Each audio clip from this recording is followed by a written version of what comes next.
Guys, so I've been working in the yard pretty much all weekend. Although it's not going to look drastically different. I have gotten a good bit done. Back here, however, it's probably the messiest part of the yard. I have everything covered, and you can see, hopefully, an absolute ton of little seedlings coming up. So back here I just did a ton of cover crops. It was like, I mean, the list is probably about 50 different plants. There's a pinch of this, pinch of that, but for the most part it was all greens and clover and brassicas and then a few flowers. So I don't think I'm going to cut any of it. You know, I thought about cutting it and using what's there as mulch for what's coming up.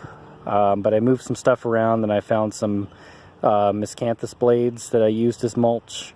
So I'm just gonna see what happens. And if it gets a little too crazy, I could take a weed whacker to the side there and at least just keep it off the fence. But as you can see, my fence looks like crap anyway. So moving on, you'll see a lot of weeds. And I think I'm going to transition into a total no-dig, which means I'm probably going to smother those weeds.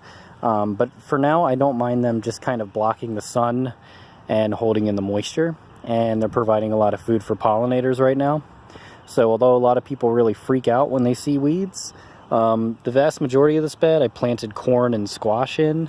So, you know, I'm not going to be terribly worried about weeds overpowering the corn or the squash, because they really hold their own. And you know, my brassicas are all going to seed right now, especially the red Russian kale, which I do need to harvest the greens here pretty soon. Right here, still kind of a mess. Got the irises popping off, got the rose putting out some new leaves. Butterfly bush is looking good. Carrots that need harvest, and I'm gonna let some go to seed. Weed.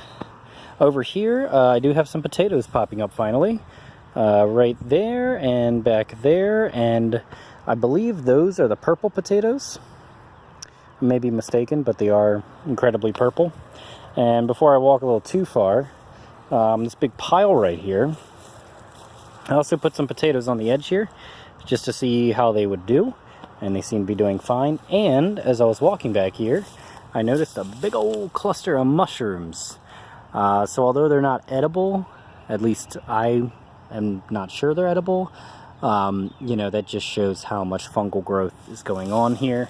And if I don't want to disturb it too much, but if we take a look in here, oh yeah, look at that mycelium. I just saw some kind of worm or something wiggle by, so that's really exciting. So this will definitely all cook down. You know, the worms will devour it. And I did plant a pretty good bit of seed in here yesterday. It was all cucumber and watermelon.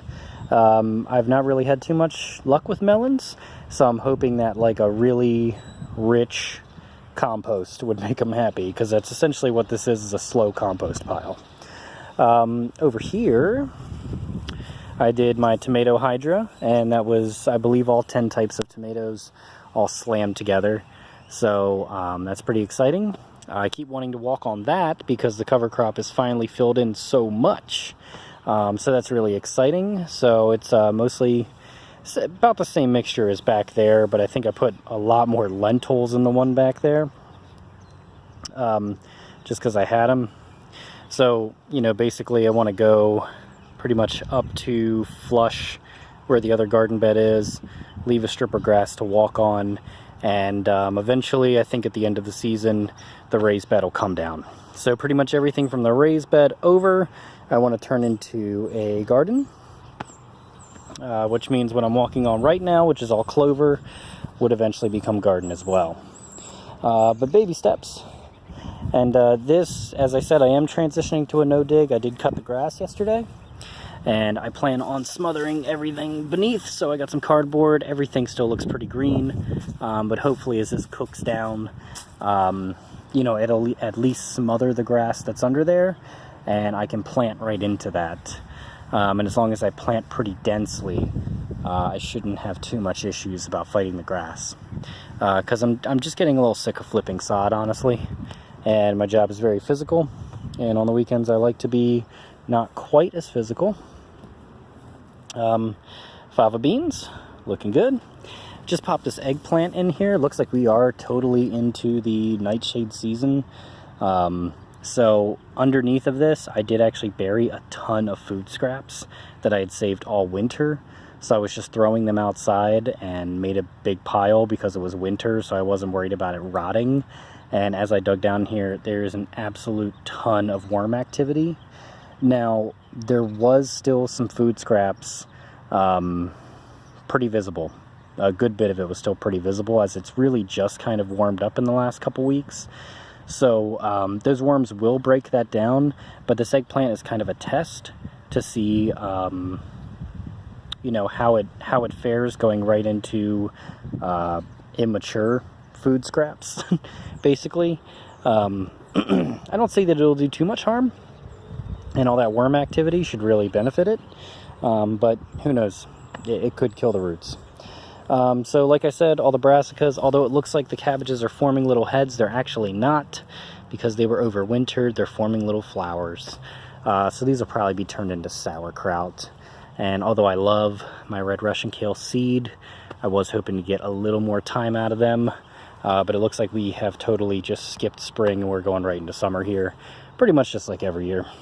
So, strawberries popping off.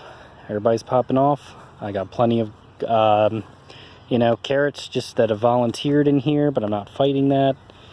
Different type of strawberry here. Right here where all the sticks are, sticks have no significance, neither does the little toy boat, is where I planted a ton of corn. I did my traditional Bloody Butcher, and then I also did another type of Bloody Butcher from a local seed company that's actually just about 100 miles south of me. So I'm pretty excited about that. And I can walk on this, it's firm enough. And right here is my banana. I believe it's Masa Bazju. Probably butchered that. So I just put the pot there for a little protection, but actually put him in February. So it's really just protection from like a cat or something like that. I planted something there. Well, story of my life. Everything else is popping off really well.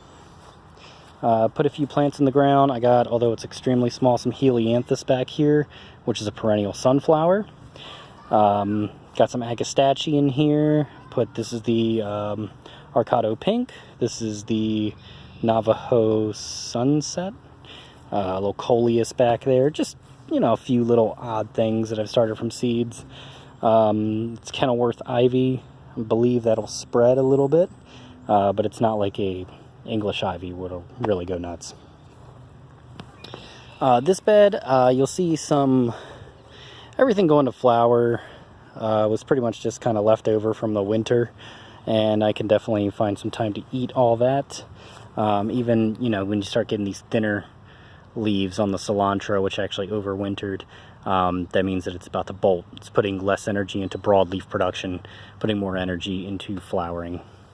But I put like some radishes and some lettuces and stuff in here. So what I plan on doing is peas grow up the trellis. When the peas die back, I think I'm going to do Malabar spinach growing up this, so I have a green all summer. And then in the bed itself will probably just be like tomatoes and peppers, which is what I'm doing over in this bed as well. That was my herb garden for the past couple years. So, you know, again, smothering everything with grass, and this will just kind of become my mulch. And, you know, a lot of people would worry about the weed seeds, but I'm really not. If I just keep piling on weeds and grass, you know, and just cutting things at the base and, you know, planting pretty densely, it's nothing I have to worry about. So I got a couple different cherry type tomatoes.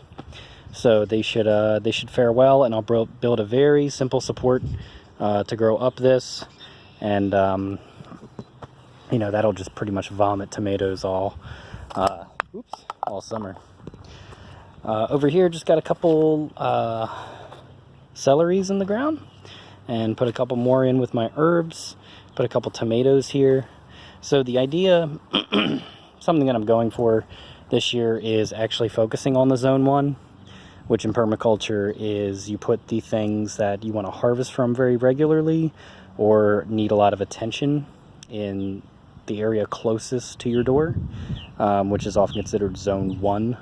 I think zone 0 is the house. And there's like 7 different zones, but you know, for a yard my size, I might just have 2 or 3 zones. So obviously anything with less maintenance will go further from the house. Anything that you really need to keep an eye on will be closer to the house. And then, you know, still kind of running this place like a nursery right now. So I have an absolute ton of nightshades. I probably went a little too crazy with tomatoes and peppers this year, which is funny because I'm not a crazy pepper guy. Bought a few new basils from the garden store, and I got a back there, got my little avocado, bought a bay laurel and up-potted that, put a purple Coban tomatillo in its own little pot, and just a massive amount of cuttings, herbs, starts, I mean just an absolute ton of stuff. I really should do more videos on the individual little guys. And over here, things that need just a little bit more care right up against the house, so they're more protected from the sun and the wind. And a few of these guys can actually go on the ground, but for the most part, you know, just everything I really want to keep an eye on. So yeah, got a lot going, still got a lot to do, but that's the garden.